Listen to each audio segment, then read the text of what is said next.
ভাইরে ভাই, এটা তো আমার খিদা লাগে না, না আসলে এইভাবে চিল্লায়া ডাকতে হয়। ভাই রে ভাই, যে চিল্লানিটা দিল, কঠিন চিল্লানি।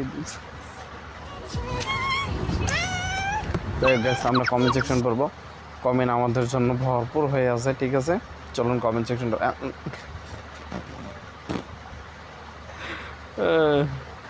আরে বাপরে রে, আমার মিনি মিয়া, আমার মিনি মায়া মানে কি করছে, আহারে বিড়ালটার এই অবস্থা করছে, ঠিক আছে? সত্যি অসাধারণ না, আসলে বিড়ালের বুদ্ধি আছে ভালো, ঠিক আছে?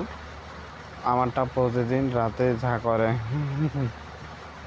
যাই হোক, অনেক বিড়াল অনেক বিড়াল অনেক বিড়াল, পড়ালেখা চলতেছে, ডিস্টার্ব করবি না কেউ। আসলে ডিস্টার্ব করাটা ঠিক না, ঠিক আছে? পড়ালেখা চলতেছে, করুক, পড়ালেখা করুক, এমন কেউ কি নাই যে আমাকে ধুত মিয়া ধুত ধুত ধুত। আচ্ছা গাইস, ভিডিওটা কেমন লাগছে অবশ্যই কমেন্ট সেকশন কমেন্ট করে আমাকে জানাবেন। আর যেমন নতুন আছে